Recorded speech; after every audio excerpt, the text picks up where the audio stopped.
அருள் அமுதம். ஹரி ஓம். ஸ்ரீ குருப்யோ நமக. எல்லாம் வல்ல அடியனுடைய குருநாதர் ஸ்ரீ சுகபிரம்ம மகர்ஷியினுடைய அருட்கருணையாலும் அடியனுடைய ஆச்சாரியனுடைய அனுக்கிரகத்தாலும் திருப்புல்லானி ஸ்ரீ ஆதி ஜெகநாத பெருமாளுடைய அனுக்கிரகத்தாலும் ஸ்ரீ தர்பசைனருடைய ராமருடைய அனுக்கிரகத்தாலும் ஸ்ரீ சந்தான கிருஷ்ணனுடைய அனுக்கிரகத்தாலும் அடியேன் உடைய அருளமுதம் ரிலீஜியஸ் அறக்கட்டளை என்கின்ற அறக்கட்டளை சார்பாக வருகின்ற புரட்டாசி மாதம் மகாலயபட்சத்திலே அந்த மத்தியாஷ்டமி என்கின்ற ஒரு அற்புதமான பித்திருக்களுக்குரிய நாளிலே திருப்புல்லானி சேதுக்கரை சமுத்திரத்தின் அருகிலே அமைந்துள்ள சேதுக்கரை அந்த பஞ்சாயத்து மண்டபத்திலே வைத்து அடியேன் 24ஆம் தேதி மாலை 5 மணி அளவில் செய்யக்கூடிய சர்பசாந்தி பூஜையும், அதன் பிறகு மறுநாள் 25ஆம் தேதி மத்தியாஷ்டமி அன்று செய்யக்கூடிய மாபெரும் திலகோமம் மற்றும் நாராயண பலி ஆகியவற்றை முன்னிட்டு அடியேன் இந்த பூஜையிலே யாகத்திலே கலந்து கொள்பவர்களுக்காக அவர்களுடைய செய்யக்கூடிய நியம நிஷ்டங்களுக்காக இந்த வீடியோவை அடியேன் பதிவிடுகிறேன். ஏனென்று சொன்னால் இந்த திலஹோமம் என்கின்ற ஹோமமானது நம்முடைய அகால துர்மரணமடைந்த பித்ருக்கள் மட்டுமல்லாது நம்முடைய முன்னோர்கள் அவர்களுக்கு திதி திவசங்கள் கொடுக்காமல் இருந்துவிட்டால் அதனால் ஏற்படக்கூடிய பிதிர்சாபங்கள் பிதிர்தோஷங்கள் ஆகியவற்றிலிருந்து விடுபட வேண்டி செய்யக்கூடிய ஒரு பிதிர்கர்மா என்கின்ற அடிப்படையிலே இதற்கு மிகுந்த பக்தி ஸ்ரத்தை வேண்டும் என்கின்ற அடிப்படையிலேயே இந்த யாகத்தில் கலந்து கொள்வோர்கள் மட்டுமல்லாமல் யாரெல்லாம் திலகோமம் செய்கிறார்களோ அவர்களுக்கெல்லாம் இது ஒரு நல்ல ஒரு வழிகாட்டியாக இருக்கும் என்கின்ற அடிப்படையிலே அடியேன் இந்த வீடியோவை பதிவிடுகிறேன். இது ராமேஸ்வரம் மட்டுமல்லாது திருப்புல்லானி போன்ற பல பித்ருக்களுடைய க்ஷேத்திரங்களிலே திலகோமம் செய்பவர்களுக்கு இது ஒரு கைடாக இந்த பதிவு இருக்கும் என்கின்ற அடிப்படையிலே அடியேன் இந்த வீடியோவை பதிவிடுகிறேன். இதுவரை இந்த அருளமுதம் ரிலீஜியஸ் ட்ரஸ்ட் சார்பாக நடத்தப்படும் 3வது மகா யாகம் இந்த யாகம். எனவே அது மட்டுமல்லாது இந்த அருளமுதம் யூடியூப் சேனல் என்கின்ற சேனல், இதன் மூலமாக அடியேன் பல அரிய பெரிய கருத்துக்களை பதிவிட்டு வருகிறேன். இதை இதுவரை சப்ஸ்கிரைப் செய்யாதவர்கள் உடனடியாக சப்ஸ்கிரைப் செய்யுமாறு வேண்டுகிறேன். மேலும் வருகின்ற நவராத்திரியை முன்னிட்டு எங்களது சென்னை விருகம்பாக்கம் அருளமுதம் ரிலீஜியஸ் ட்ரஸ்ட் அருளமுதம் வேதவித்யா குருகுலத்தில் வைத்து நடைபெறவிருக்கும் மாபெரும் நவராத்திரி கொலு பண்டிகையை கொண்டாடவிருக்கிறோம். அதனுடைய பதிவை தனி வீடியோவாக நம்ம கொடுத்துள்ளோம். அதை எல்லோரும் பார்த்து அந்த நவராத்திரி கொலு வைபவத்தில் எல்லோரும் கலந்து கொண்டு சிறப்பிக்க வேண்டி நாம் இந்த பதிவினை இப்பொழுது தொடர்கிறோம். அதாவது நிறைய பேருக்கு திலஹோமம்னா என்ன, இது எதற்கு பண்ணுறோம், ஏன் பண்ணுறோம், எதற்கு பண்ணணுங்கிற தெரியாமல் யாரோ ஜோதிடர் சொன்னார் திலஹோமம் பண்ணணும், உங்களுக்கு பிதிர்சாபம் இருக்குது பிதிர்தோஷம் இருக்குது பண்ணார் அப்படின்னு சொல்லி எல்லாம் பண்ணிட்டுருக்கா. ஆனால் பிதிர்சாபம் பிதிர்தோஷம் மட்டுமல்லாது பிதிர் கர்மாக்களை சரியாக பண்ணாதவங்களுக்கு கூட இந்த திலஹோமம் தான் பிராயச்சித்தம். ஏனென்று சொன்னால் நம்முடைய சாஸ்திரங்களிலே அகால துர்மரணம் அடைந்த ஆத்மாக்கள் அந்த மோட்சத்தை மறுபிறவியை அல்லது பிதிர்லோகத்தை சென்றடையாது, இங்கேயே சுற்றி கொண்டு இருக்கும். எனவே அந்த ஆத்மாக்களுக்கு விமோச்சனம் கொடுக்க வேண்டும் என்று சொன்னால் அந்த குடும்பத்தை சார்ந்தவர்கள் தான் அதற்கு இந்த திலஹோமத்தை செய்ய வேண்டும். வேறு எவரும் செய்தால் அது விமோச்சனம் அடையாது. இது நம்பர் 1. இது சாஸ்திர ரீதியான அடியேன் அடிப்படையை சொல்லுகிறேன். மேலும் அது மட்டுமல்லாது அந்த அகால துர்மரண ஆத்மாக்கள் மட்டுமல்லாது நாம் திதி திவசங்களை முன்னோர்களுக்கு சரியாக கொடுக்காவிட்டாலும் அந்த பிதிர்சாபங்களும் பிதிர்தோஷங்களும் அந்த குடும்பத்திற்கு ஏற்படுவதனால் திருமண தடை, குழந்தையின்மை, வியாபாரத்தில் முன்னேற்ற இன்மை, கடன், வியாதிகள் போன்ற தீராத வியாதி, தீராத கடன், தீராத பகை போன்ற அனைத்து பிரச்சனைகளுக்கும் அந்த குடும்பம் ஆளாகணும். எனவே இவற்றிலெல்லாம் விடுபட வேண்டிதான் இந்த திலஹோமம் செய்யப்படுகிறது. எனவே இந்த திலஹோமத்தில் கலந்து கொள்பவர்களுக்கு சில நியமங்களை நிஷ்டங்களை அடியே இந்த வீடியோ பதிவில் சொல்லுகிறேன்.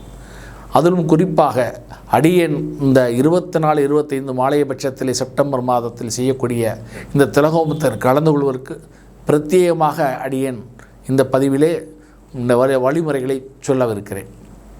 முதல் நாள் செப்டம்பர் 24ஆம் தேதி அந்த செவ்வாய்க்கிழமை மாலை 5 மணி அளவில் சர்பசாந்தி பூஜையானது தொடங்கவிருக்கிறது. எனவே இந்த யாகத்திலே பதிவு செய்து கலந்து கொள்ளவர்கள், நேரடியாக வருபவர்கள், அவர்கள் தாங்களாகவே திருப்புல்லானிக்கு அருகில் இருக்கக்கூடிய ராமநாதபுரத்திலே அவர்கள் ரூம் புக் செய்து கொள்ள வேண்டும். திருப்புல்லானியில் ரூம்கள் கிடையாது. அதனால் ராமநாதபுரத்தில் ரூம் அன்று காலையிலேயே முடிந்தால் மத்தியானத்திற்குள் வந்துவிட வேண்டும். வந்து அவர்கள் சாயந்தரம் 4:30 மாலை 4:30 மணியளவில் அந்த சேதுக்கரையில் திருப்புல்லானியிலிருந்து 5 கிலோமீட்டர் தொலைவில் அமைந்துள்ள கடற்கரைக்கு அருகில் அமைந்துள்ள திருப்புல்லானி சேதுக்கரை பஞ்சாயத்து மண்டபம், அந்த கடற்கரையிலே அமைந்துள்ள மண்டபம், அந்த வீடியோவில் நீங்களே பார்த்துட்டுருப்பீர்கள், தெரியும். அந்த பின்னாடி பேக்ரவுண்டில் அந்த வீடியோ ஓடும். அந்த கடற்கரை மண்டபத்திலே நாம் இந்த சர்பசாந்தி பூஜையை அன்றைய மாலை செய்கிறோம். ஏன்னால் இது ஒருவருக்கு மட்டுமில்லாமல் 100 குடும்பங்களுக்கு சேர்த்து செய்கிறோம். எனவே எல்லோரும் கரெக்டாக அந்த டயத்தை ஃபாலோ பண்ண வேண்டும். லேட்டாக வந்தால் உங்களுக்கு அந்த பூஜையில் முதல்ல நம்ம பிள்ளையார் பூஜையிலேருந்து ஆரம்பித்து இந்த சர்பசாந்தி பூஜையில் முதலில் எல்லோரும் பிள்ளையார் பூஜையில் ஆரம்பித்து மகா சங்கல்பம், அதனைத் தொடர்ந்து மகா சங்கல்பத்தில் எல்லாரும் சங்கல்பத்துக்கு உட்காரணும். அதில் நம்ம சர்பசாந்தி என்பது முன்னோர்களுடைய கோபங்களும் தாபங்களும் மட்டுமல்லாமல் போக்க வேண்டிய மட்டுமல்லாமல் முன்னோர்கள் சர்ப வதைகள் செய்திருந்தாலும் சரி, சர்ப்பங்களை கொண்டிருந்தாலும் சரி, அல்லது சர்ப்பங்களுடைய புற்றுக்களை அழித்திருந்தாலும் அவர்களுக்கு இந்த சர்பசாபங்கள் ஏற்பட்டு இருக்கும். மேலும் நாம் வீடியோ பதிவிலே சொல்லியிருக்கிறோம், முன்னோர்கள் ராகு என்றால் அப்பாவளி முன்னோர்கள், கேது என்றால் அம்மாவளி முன்னோர்கள். எனவே அம்மாவளி முன்னோர்களும் அப்பாவளி முன்னோர்களும் பாவங்கள் செய்திருந்தாலும் அந்த பாவங்கள் நமக்கு 3 தலைமுறைக்கு வரும். எனவே இந்த பாவங்களும் தோஷங்களும் முன்னோர்களுடைய பாவங்களும் 3 தலைமுறைக்கு வரும் என்று சொல்லியிருக்கிறேன். அதையெல்லாம் போக்க வேண்டி முதலில் இந்த சர்பசாந்தி என்கின்ற பூஜையை முதல் நாள் மாலை செய்கின்றோம். ஏன் இந்த மாலை செய்கின்றோம் என்று சொன்னால், இந்த சர்ப்பங்கள் வெளிப்படக்கூடிய நேரம் அந்த இரவு பொழுது. எனவே இந்த இரவு பொழுதிலே இந்த சர்பசாந்தி பூஜையை செய்வது வெகு விசேஷமான ஒரு அமைப்பு என்கின்ற அடிப்படையிலே அன்றைக்கு சர்பசாந்தி ஹோமம் கிடையாது, சர்பசாந்தி பூஜை. இந்த பூஜையை நாம் அன்றைக்கு செய்கிறோம். எனவே அனைவரும் அந்த திருப்புல்லானி சேதுக்கரையிலே மாலை 4:30 மணி அளவிலே அனைவரும் ஆஜராகி உடனடியாக தங்களுடைய பெயரை பதிவு செய்து கொண்டு, தாங்கள் ஏற்கனவே இந்த யாகத்திற்கு பணம் அனுப்பியிருக்கிறோம் என்கின்ற அந்த ஸ்க்ரீன்ஷாட், அந்த ஃபோனிலே அந்த பேமெண்ட் ஸ்க்ரீன்ஷாட்டை காமித்து அங்கே எங்களுடைய ட்ரஸ்ட் அலுவலர்கள் தங்களை பதிவு செய்து உள்ளே அனுமதிப்பார்கள். இந்த யாகத்தில் கலந்து கொள்வதற்கு நாம் குடும்பத்திற்கு 2 பேர்கள் மட்டுமே சொல்லியிருக்கிறோம். இந்த சர்பசாந்தி பூஜையில் திருமணம், அதாவது திலகோமத்தில் தந்தை இல்லாதவர்கள் மட்டும்தான் கலந்து கொள்ள வேண்டும்.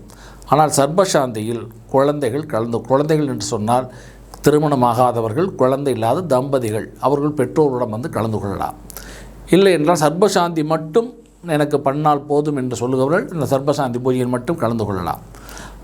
எனவே அவர்கள் 4:30 மணியளவில் கரெக்டாக அந்த இடத்துல முன்பதிவு செய்து கொண்டு அந்த அரங்கிற்குள், அந்த பூஜை நடைபெறும் இடத்துக்குள் அனுமதிக்கப்படுவார்கள்.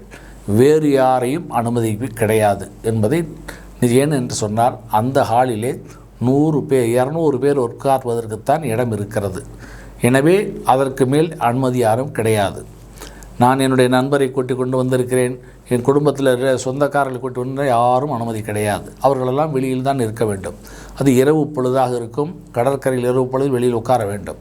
எனவே அந்த ஆளுக்குள் நாங்கள் லைட் அரேஞ்ச்மெண்ட்ஸ் எல்லாம் நம்ம பண்ணியிருக்கிறோம். கடற்கரையாக இருந்தாலும் அமைதியாக இருக்கும், அமைதியாக பூஜை நடக்கும். நன்றாக ஒரு அற்புதமான இந்த சேது மகாத்மியத்தை பற்றி தனி வீடியோ அடியேன் விடுகிறேன். இந்த சேதுக்கரையில் இந்த சர்பசாந்தியும் திலகமும் பண்ணக்கூடிய ஒரு விசேஷத்தை பற்றி, அதனுடைய தாத்பரியத்தை பற்றி அடியேன் 2 நாட்களுக்குள் மற்றொரு வீடியோவை சேது மகாத்மியத்தை பற்றி நான் வீடியோ விடுகிறேன். அதில் நாம் அதனுடைய இதனுடைய மகிமைகளை பற்றி பார்ப்போம். எனவே அந்த சர்ப்பசாந்தி பூஜையானது 4:30 நிலையில் எல்லோரும் அனுமதித்து 5 மணி அளவில் கரெக்டாக ஆரம்பித்துவிடும். நான் பஸ்ஸு லேட் ஆகிடுச்சு, ஆட்டோவில் வர்றதுக்கு லேட் ஆகிடுச்சு, கடற்கரைக்கு வர லேட், எந்த காரணத்தையும் அடியேன் ஏற்றுக்கொள்ள மாட்டேன். அடியேன் ரொம்ப ஸ்ட்ரிக்டாக சொல்லுகிறேன். ஏனென்று சொன்னால் அந்த மண்டபத்தில் 5 மணிக்கு ஆரம்பித்து நம்ம 8 மணிக்கு முடித்து வீட்டுக்கு கிளம்பி மண்டபத்துக்கு திரும்பி அது கடற்கரை 8 மணிக்கெல்லாம் திரும்பி வந்துவிட வேண்டும் இரவு பொழுது.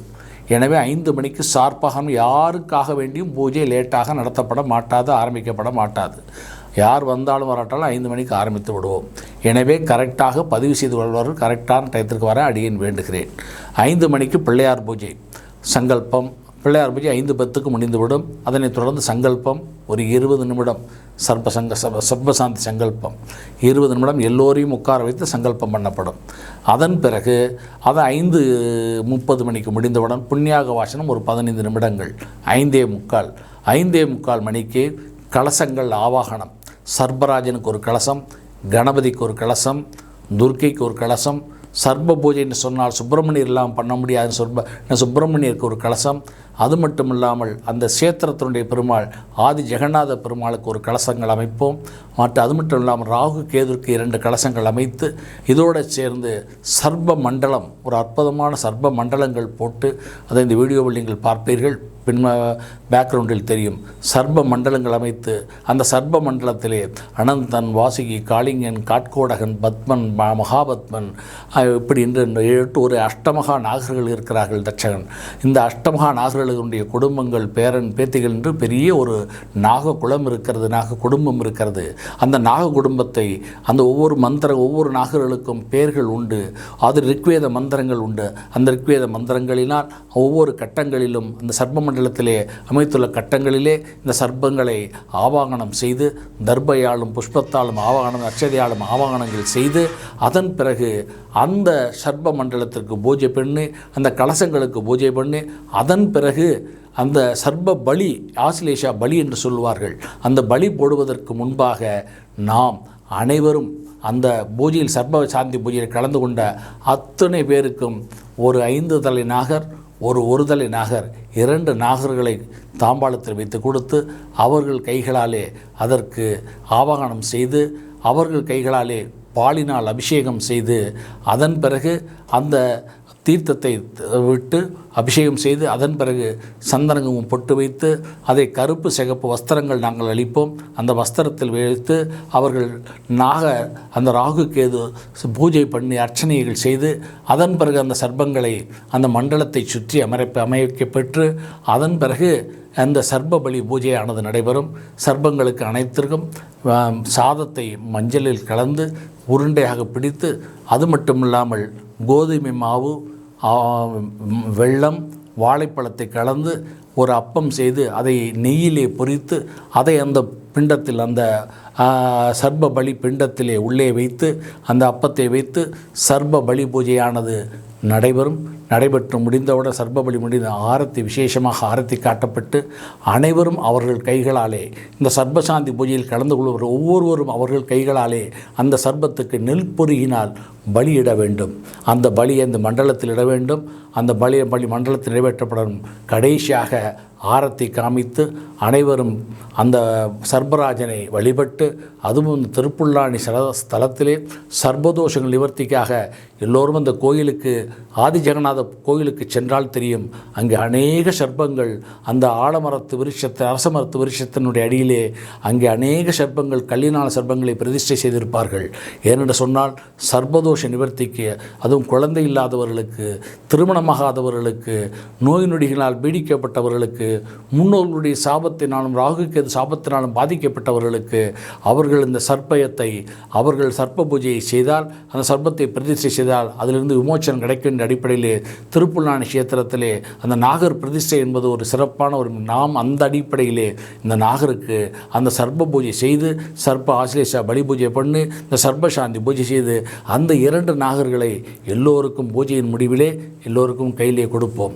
அந்த நாகர்களை அவர்கள் மறுநாள் திலோகோமம் முடிந்தவுடன் மறுநாள் அந்த கோவிலுக்கு அனுப்பி எல்லோரும் கோவிலுக்கு செல்ல வேண்டும். 11 மணிக்கு திலோகோமம் 10:30 மணி 11 மணிக்கு முடிந்துவிடும்.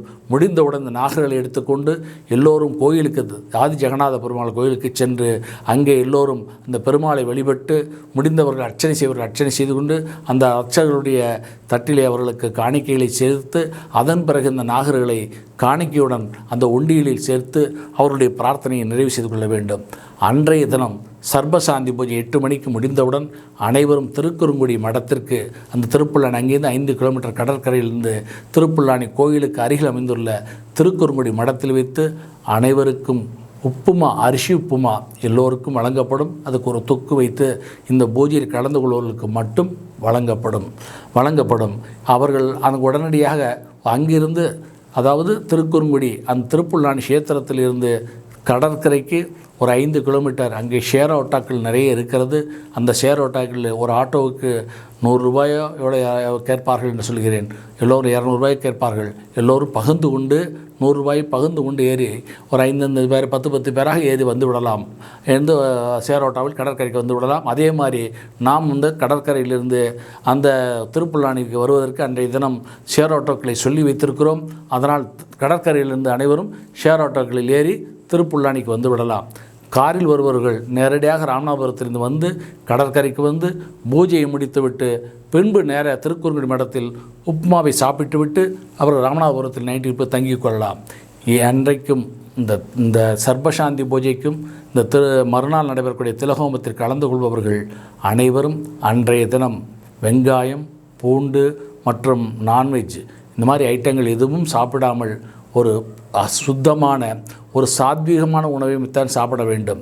வேறு ஹோட்டல்களில் போய் ஒரு தவறான உணவுகளை சாப்பிடக்கூடாது என்று அடியேன் வேண்டிக் கொள்கிறேன். ஏனென்றால் இது ஒரு பிதிர்கர்மா. அதனால் இதற்கு நியம நிஷ்டைகள் உண்டு. அதனால் இந்த வெங்காயம், பூண்டு போன்ற ஐட்டங்கள் அவாய்ட் பண்ணி உணவுகளை சாப்பிடுமாறு வேண்டிக் கொள்கிறேன். அதுவும் சர்பசாந்தி பூஜையில் கலந்து கொள்வார்கள். மதியம் 1 மணிக்குள் அவர்கள் அன்றைய தினம் 24ஆம் தேதி செவ்வாய்க்கிழமை மதியம் 1 மணிக்குள் தாங்கள் உணவை முடித்து கொள்ள வேண்டும். ஏனென்று சொன்னால் அதன் பிறகு 4 மணி நேரம் அந்த வெறு வயிற்றுடன் அந்த சர்பசாந்தி பூஜையை செய்ய வேண்டும். செய்தால்தான் அதற்கு பலன் உண்டு. அதனுடைய அடிப்படையிலே அவர்களுக்கு காப்பி, டீ எதுவும் நாங்கள் கொடுக்கப்பட மாட்டாது. எல்லாம் அவர்களே கடையில் ராமநாதபுரத்திலே சாப்பிட்டு கொள்ள வேண்டும். திருப்புல்லானி க்ஷேத்திரத்தில் எதுவும் கிடைக்காது என்பதை தெரிவித்துக் கொள்கிறேன். சாதா டீ கடைகள் மற்ற கடைகள் இருக்கும். அதனால் அது உங்களுடைய இஷ்டம். நாங்கள் பூஜைக்கு மட்டும்தான் உங்களிடம் பணம் வாங்கிக் கொள்கிறோம் 2 நாட்கள். மற்ற செலவுகள் இங்கிருந்து போக்குவரத்து செலவு, அங்கே ராமநாதபுரத்தில் ரூம் லாட்ஜில் தங்கக்கூடிய செலவுகள், நீங்கள் உங்களுடைய உணவு, ஆட்டோ செலவுகள் மற்றும் அனைத்து செலவுகளும் தாங்கள் பார்த்து கொள்ள வேண்டும், தங்களுடைய பொறுப்பு. அதன் பிறகு அன்றைய தினம் அந்த உப்புமா சாப்பிட்டுவிட்டு எல்லோரும் அவர்கள் ரூமுக்கு சென்று சீக்கிரமாக சென்று படுத்து தூங்கிக் கொள்ள வேண்டும். மறுநாள் காலையில் 25ஆம் தேதி மத்தியாஷ்டமி அன்றைய தினம் காலை 7 மணிக்கு கரெக்டாக அந்த கடற்கரையிலே அந்த பூஜையானது, திலகோமமானது ஆரம்பிக்கப்படும். 25ஆம் தேதி அந்த மகாலயபட்சத்திலே அந்த மத்தியாஷ்டமி என்கின்ற சொல்லக்கூடிய அற்புதமான நாள், பித்திருக்களுக்குரிய நாள். அந்த மாலையபட்சத்தினுடைய நடுநாயகமாக இருக்கக்கூடிய நாளிலே பித்திருக்கள் அந்த பிரதமையில் 7 நாட்கள் தங்கியிருந்து தங்களுடைய கோபங்களையும் தாபங்களையும் ஆசுவாசப்படுத்தி கொண்டு மத்தியாஷ்டம தினத்திலே அவர்கள் ஒரு நிதர்சனமான ஒரு சாத்வீக நிலையிலே அந்த பித்திருக்கள் இருப்பார்கள்.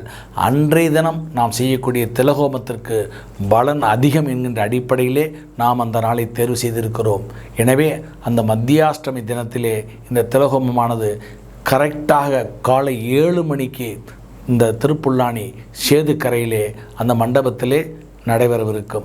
எனவே இந்த ஹோமத்திலே யாகத்திலே பணம் கட்டியவர்கள் அவர்கள் ரூமிலே காலையிலே சீக்கிரம் 5 மணிக்கெல்லாம் எழுந்து குளித்துவிட்டு குளித்துவிட்டு இங்கே திருப்புல்லானி அந்த கோவிலுக்கு அருகிலே அந்த குளத்திலே உள்ள சக்கர தீர்த்தத்தினுடைய தீர்த்தத்தை புரோக்ஷணம் செய்து நேராக சேதுக்கரை அந்த கடற்கரைக்கு வந்துவிட வேண்டும்.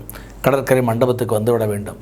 வந்தவுடன் எல்லோருக்கும் கையிலே அவர்கள் வருகின்ற பொழுது எக்ஸ்ட்ராவாக ஒரு 2 ட்ரெஸ் கையிலே அவர்கள் எடுத்து 3 ட்ரெஸ் கையிலே எடுத்து வர வேண்டும். ரூமிலே முதலில் குளித்து ஒரு ட்ரெஸ்ஸை மாற்றிக்கொள்ள வேண்டும். அதன் போக 3 செட்டு ட்ரெஸ்கள் கையில் வைத்திருக்க வேண்டும். ஏனென்று சொன்னால் அதன் பிறகு 2 முறை குளிக்க வேண்டும். எனவே 3 செட்டுகளை கையில் வைத்துக்கொள்ள வேண்டும். அந்த 3 செட்டுகளையும் கடற்கரைக்கு எடுத்து வர வேண்டும். வருகின்ற பொழுது அவர்கள் அந்த முதலில் நேராக சேதுக்கரைக்கு வருவார்கள். வந்தவுடன் நாங்கள் எல்லோருக்கும் தாம்பாளத்திலே அந்த கடற்கரை மணலை கொடுத்து அந்த மண்டபத்திலே ஒரு தட்டிலே கொடுத்து வரிசையாக அமர வைப்போம். அமர வைத்து அந்த மணலிலே அவர்கள் வில்லு அம்பு தனுர் அந்த ராமருடைய தனுசை வரைந்து மணலிலே கையால் கோலம் மாறி வளர்ந்து கோடுகள் போட்டு நாங்கள் சொல்லிக் கொடுப்போம். அதற்காக வளைந்து அந்த தனுருக்கு பூஜை பண்ண வேண்டும். பூஜை பண்ணி சேது ஸ்நான சங்கல்பம் என்கின்ற ஒரு சங்கல்பம் இருக்கிறது. அந்த சங்கல்பம் மிக மிக முக்கியமான சங்கல்பம். இதை பற்றி அடியேன் சேது மகாத்மியம் என்கின்ற ஒரு தனி வீடியோவில் சொல்லவிருக்கிறேன். எனவே அந்த சேது ஸ்நான சங்கல்பம் ஏனென்று சொன்னால் இந்த பிதுர் காரியத்தை இந்த திலோகமத்தை செய்வதற்கு அவர்களுக்கு ஒரு எலிஜிபிலிட்டி தகுதி வேணும் அல்லவா? அந்த தகுதி சர்வ பிராயச்சித்தார்த்தம். அகால வேளையில் உணவு உண்ணுதல், அகால வேளையில் தூங்குதல், அகால வேளையில் செய்யக்கூடிய அதை செய்தல், இது மாதிரி நிறைய பாவங்களை நாம் செய்திருப்போம்ல.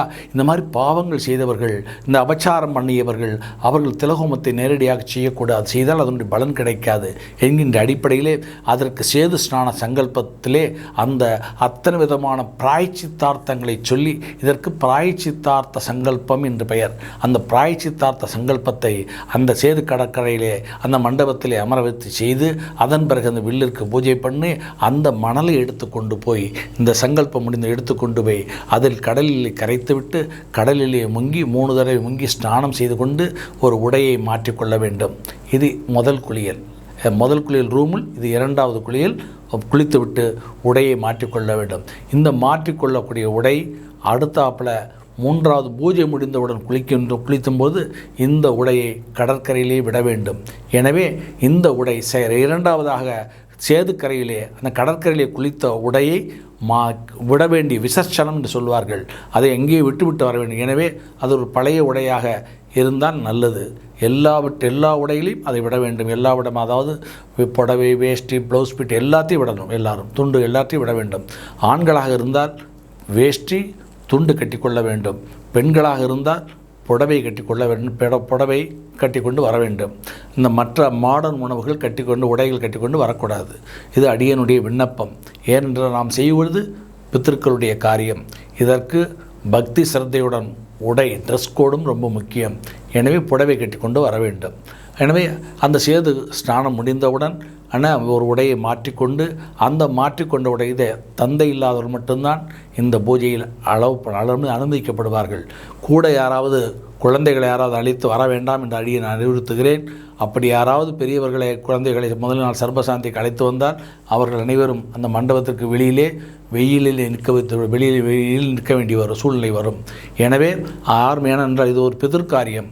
இவர்கள் முன்னோர்களுடைய அந்த பிரதிமைகளை எல்லாம் ஏற்றி வைத்து இது ஒரு பிதிர்காரியமாக இருப்பதனால் அங்கே அப்பா இருப்பவர்களுக்கு அனுமதி கிடையாது.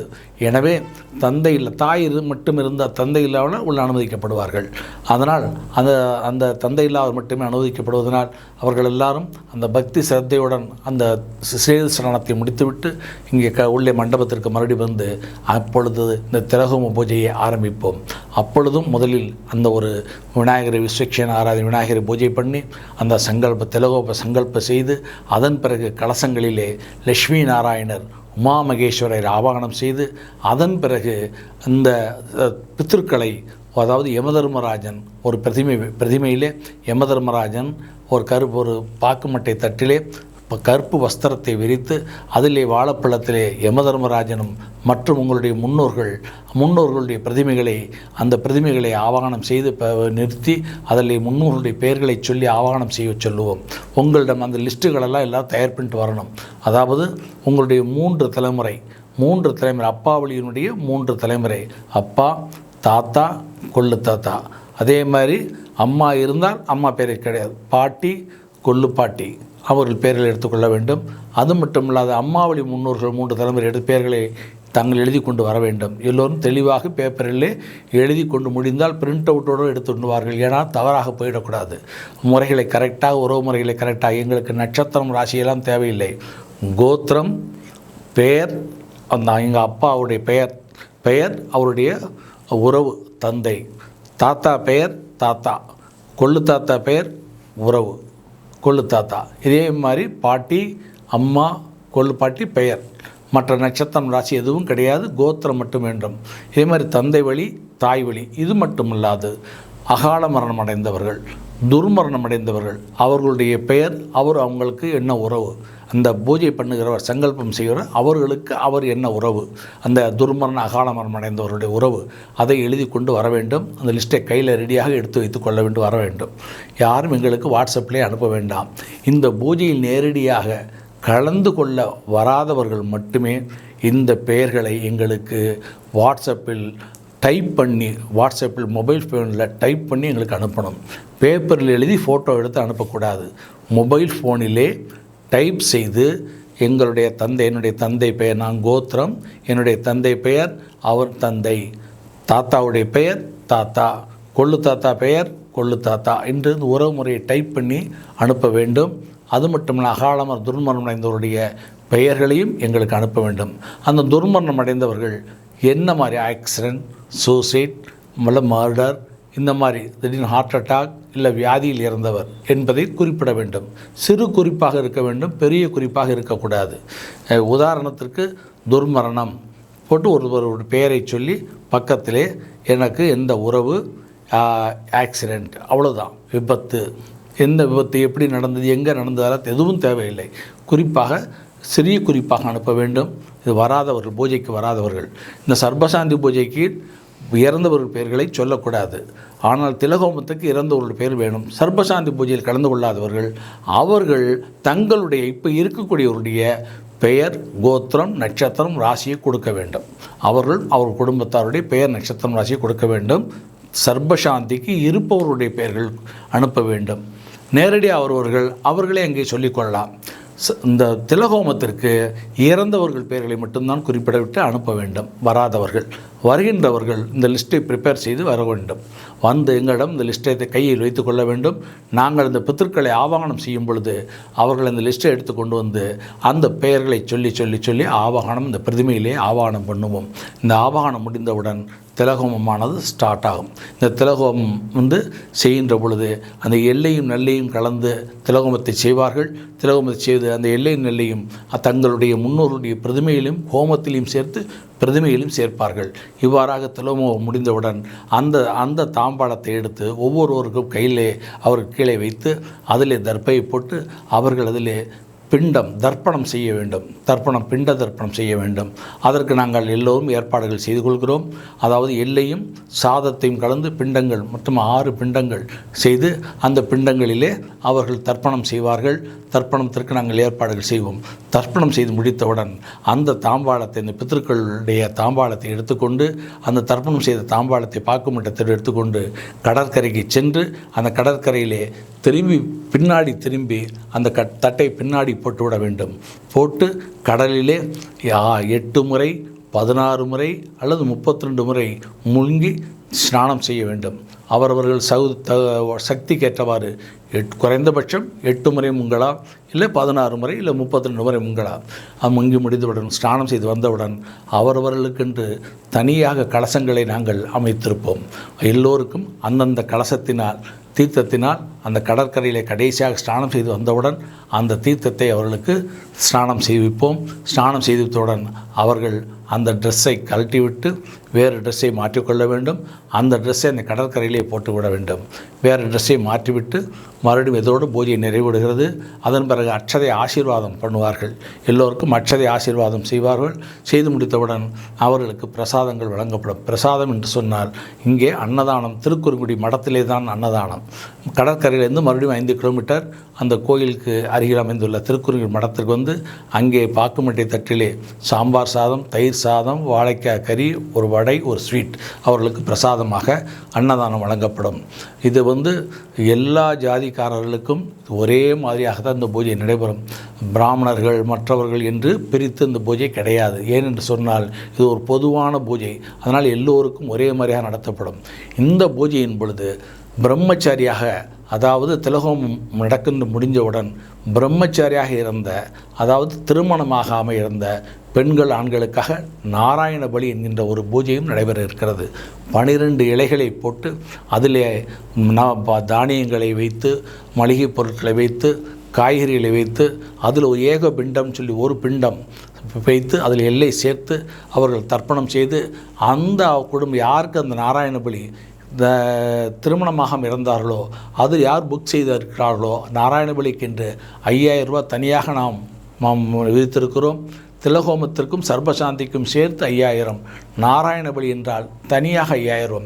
எனவே அந்த திருமணமாகாமல் இறந்தவர்களுக்காக செய்யக்கூடிய நாராயண பலிக்கு அந்த ஒரு இலைக்கு 5000 ரூபா. அது ஒரு வேதியர் ஒரு பிராமணரை அழைத்து அந்த இலையை அவருக்கு தானமாக அதில் வேஷ்டி வைத்து அதில் தானமாக தட்சணை வைத்து அந்த ஒரு இலை பொருட்களை அவர்களுக்கு தானமாக வழங்கப்படும். அதில் பிண்டத்திலே அந்த தர்ப்பணத்தை செய்து அந்த அவர்களுக்கு சாந்தியை கொடுக்க வேண்டும். அதிலே அந்த இறந்தவருடைய பிரதிமையை அதில் நாம் வைத்திருப்போம். அந்த 12 இலையிலே வைத்து அங்கே அந்த தானத்தை பண்ண வேண்டும். இந்த நாராயண பலியும் அந்த திலகோமத்துடன் சேர்த்து செய்யப்படும் என்பதை தெரிவித்துக் கொள்கிறேன். எனவே இந்த பூஜைகள்லாம் முடிவடைந்தவுடன் அனைவருக்கும் சாப்பாடுகள் வழங்கி எல்லோருக்கும் இந்த பூஜை பிரசாதமாக எல்லோருக்கும் ஒரு சாலக்கிராமம், ஒரு பெருமாளுடைய அந்த திருவடி என்கின்ற திருவடி ஒன்று பெருமாளுடைய விஷ்ணு திருவடி, விஷ்ணு பாதம் என்று சொல்வார்கள். அந்த விஷ்ணு பாதமும் ஒரு சாலக்கிராமமும் அது மட்டும் இல்லாமல் அட்சதை ஆசீர்வாதம் பண்ண அட்சதையும் எல்லோருக்கும் பிரசாதமாக வழங்கப்படும். இந்த 3 பிரசாதங்கள். இதுபோக அந்த லட்சுமி நாராயணனுடைய தீர்த்தம் எல்லோருக்கும் ஒரு பாட்டிலே அந்த கும்ப தீர்த்தத்தை பிரதானமாக நாங்கள் வைத்திருப்போம் இல்லையா, அந்த கும்ப தீர்த்தத்துடைய பிரசாதத்தை அந்த சேது கடையினுடைய அந்த தீர்த்தத்தை அந்த கலசத்திலே சேர்த்து வைத்திருப்போம். அந்த தீர்த்தத்தை ஒரு பாட்டிலில் வைத்திருப்போம். அதையும் சேர்த்து பிரசாதமாக கொடுப்போம். அந்த பிரசாதத்தை வீட்டில் வந்து அந்த தீர்த்தத்தை வீட்டில் உள்ளவர்களுக்கு புரோக்ஷனம் செய்து அவர்களுக்கு அந்த பூஜையினுடைய பிரசாதத்தை அவர்களுக்கு சேர்த்தால் அந்த பித்தர்களுடைய ஆசையை அனைவரும் பெறலாம் என்கின்ற அடிப்படையிலே ஒரு அற்புதமாக வடிவமைத்து இந்த யாகத்தை நாம் திருப்புல்லானிலே எல்லோருக்குமாக செய்யவிருக்கிறோம். ஏனென்று சொன்னால் தனித்தனியாக செய்தால் பொருட்செலவு அதிகமாகும் என்கின்ற அடிப்படையிலே வெறும் குறைந்த செலவிலே நாம் இந்த யாகத்தை செய்கிறோம். எனவே இந்த யாகத்தில் கலந்து கொள்பவர்கள் அடியேன் சொல்லிய இந்த முறைப்படி எல்லோரும் கரெக்டாக ஃபாலோ பண்ணி கரெக்டான டயத்துக்கு வரணும். ரொம்ப ஸ்ட்ரிக்டாக இருப்பேன், ரொம்ப கரெக்டாக நடக்கும், இல்லை பர்ஃபெக்டாக நடக்கும். எல்லோரும் அதற்கு ஒத்துழைக்கணும்னு கேட்டுக்கொண்டிருக்கிறேன். மேலும் இந்த யாகத்திலே தானங்கள் ரொம்ப முக்கியம். எப்பொழுதுமே பித்ருக்கள் என்று சொன்னாலே வசுருத்ர ஆதித்ய சம்பந்தம் என்று சொல்வார்கள். பித்ருக்களுக்கு பசுக்கள், ருத்ரர், ஆதித்யர்கள் சம்பந்தம் உண்டு என்று சொன்னால் பிதர்கள் அந்த சூரியன் வழியாகத்தான் பூமிக்கு மாலைபட்சத்திலே வருகிறார்கள். அதனால் சூரியனுடைய சம்பந்தம். அதனால் ருத்ரனுடைய அந்த ருத்ரன் தான் சரீரத்துக்கு அதிபதி, அந்த சூட்சும சரீரத்துக்கு அதிபதி. எனவே அந்த சூட்சும ருத்ரனுக்கு அந்த தானத்தை கொடுக்க வேண்டும். ருத்ரனுக்காக அந்த ருத்ரனுடைய இதுக்காக அவர்களுக்கு கும்பதானம், கும்ப அதாவது என்ன சொன்னான்னா ஒரு வெள்ளி டம்ளரும் வெள்ளி ஒரு சொம்பு கொடுக்க வேண்டும். அதுபோக பசுமாடு கோதானம் கொடுக்க வேண்டும், வஸ்திர தானம் கொடுக்க வேண்டும். இவ்வாறாக அந்த பித்ருக்களுக்காக ஒரு பஞ்ச தானங்களை சொல்லியிருக்கிறது, தச தானங்களை சொல்லியிருக்கிறது. நாம் அன்றைக்கு அந்த 10 தானங்களை இங்கே கொடுக்கவிருக்கிறோம் மற்றும் அன்னதானங்களையும் செய்யவிருக்கிறோம். எனவே இந்த அன்னதானங்கள் மற்றும் இந்த தச தானங்களுக்கு எல்லோரும் இந்த பூஜைக்கு மேற்கொண்டு தங்களால் முடிந்த நன்கொடைகளை எங்களுடைய அறக்கட்டளைக்கு அனுப்பினால் நாங்கள் இந்த திலகோமத்தை செய்யக்கூடிய அன்னதானம் மட்டுமில்லாமல் அன்றைக்கு அங்கே மடத்திலே அந்த திருக்குறுங்குடி மடத்திலே பிராமண போஜனம், பிதுர் போஜனம் என்கின்ற 2 போஜனங்களும் அன்னதானங்களையும் செய்யவிருக்கிறோம். எனவே அதற்கும் தங்களால் முடிந்த நன்கொடைகளை நம்முடைய அறக்கட்டளைக்கு அனுப்பி அந்த பித்திருக்களுடைய ஆசையை பெற வேண்டுகிறேன். எல்லோரும் அந்த முடிந்தவுடன் எல்லோரும் கோயிலுக்கு சென்று விட்டு வந்து சாப்பிட வேண்டும். நேராக கடற்கரையிலிருந்து திலகோமத்தை முடித்துவிட்டு நேரடியாக, ஏனென்றால் கோயில் 12 மணிக்கு மூடிவிடுவார்கள், நாம் 11 மணிக்கு பூஜையை முடித்து விடுவோம். நேராக அங்கிருந்து ஒரு 10 நிமிஷத்தில் கடற்கரையிலிருந்து கோயிலுக்கு வந்து விடலாம். வந்து எல்லோரும் கோயிலுக்கு சென்று அந்த முதல் நாள் சர்பசாந்தி செய்த அந்த நாகர்களை பெருமாளை சேவித்துவிட்டு அந்த உண்டியலில் சமர்ப்பித்துவிட்டு எல்லோரும் 12 மணிக்கு கோயில் மூடுவதற்குள் தரிசனம் செய்துவிட்டு 12 மணிக்கு மடத்தில் வந்து எல்லோருக்கும் பாக்குமட்டை தட்டிலே எல்லோருக்கும் அந்த பிரசாதங்களை கொடுப்போம். எல்லோரும் அன்னதானத்தை சாப்பிட்டு விட்டு அந்த பூஜையானது பூர்த்தியடையும். எனவே எல்லோரும் இதற்கு ஒத்துழைப்பு தந்தால் சரியானபடி அந்த பூஜையானது திலகோமமானது அற்புதமாக நடைபெற்று எல்லோருக்கும் இந்த பித்திருக்களுடைய ஆசையை கிடைக்கப்பெற்று அனைவரும் வாழ்க்கையில் திருமண தடை, குழந்தையின்மை, தீராத கடன், தீராத பகை, தீராத வியாதி போன்ற அனைத்து பிரச்சனையும் விடுபட்டு எல்லோரும் நலமுடனும் வளமுடனும் வாழலாம் என்பதை அடியேன் வேண்டிக் கொள்கிறேன். மேலும் மகாலயபட்ச அமாவாசை என்று சென்னை விருகம்பாக்கத்தில் எங்களுடைய அருளமுதம் ரிலீஜியஸ் ட்ரஸ்ட் சார்பாக எங்களுடைய குருகுலத்தில் வைத்து 500 பேருக்கு மேல் அன்னதானங்கள் நடைபெறவிருக்கிறது. எனவே அன்றைய தினம் பிதிர் பூஜை என்கின்ற ஒரு பூஜை நடைபெற இருக்கிறது. அதிலே பிதிர்வர்க்கம், மாத்திருவர்க்கம், காருணிக பிதிர்வர்க்கம் என்று 3 வர்க்கத்திற்கு 3 தம்பதிகளை வரவழைத்து அவர்களுக்கு வஸ்திராதிகள் எல்லாம் கொடுத்து, அவர்களுக்கு பழங்கள் இதெல்லாம் காய்கறி எல்லாம் கொடுத்து, அவர்களுக்கு பாத பூஜை செய்து, அவர்களுக்கு பிதிர் போஜனம் செய்து அதன் பிறகு அன்னதானம் நடைபெறும். எனவே இந்த மாலைபட்ச அமாவாசை என்று செய்யக்கூடிய அன்னதான கைங்கரிகளுக்கும் தங்களால் முடிந்த நன்கொடைகளை தாங்கள் வழங்கி தாங்களும் இந்த பிதிர் பூஜைகளை நேரடியாக இங்கு வந்து சென்னையிலே கலந்து கொண்டு இந்த அன்னதானத்தை கலந்து கொள்ள அடியேன் வேண்டுகிறேன். மேலும் இந்த நவராத்திரி முடிந்து மகாலயபட்சத்தை முடிந்தவுடன் நவராத்திரி கொலு ஆரம்பம். 10 நாட்கள் எங்களுடைய குருகுலத்திலே அறக்கட்டளை சார்பாக பிரம்மாண்டமான கொலு திருவிழா நடைபெறவுள்ளது. தினமும் ஒரு பிரம்மாண்டமான ஒரு கொலு அமைக்கப்பட்டிருக்கிறோம். தினசரி எல்லோருக்கும் பிரசாதங்கள் வழங்கப்படுகிறது, கச்சேரிகள் நடைபெற இருக்கிறது. எனவே இந்த நவராத்திரி கொலு திருவிழாவுக்கும் தங்களால் என்ற உதவிகளை செய்ய அடியேன் வேண்டிக் கொண்டு எல்லோரும் ஒத்துழைத்து இந்த திலகோமத்தின் மூலமாக எல்லோரும் பித்ருராசியை பெற அடியேன் வேண்டுகிறேன்.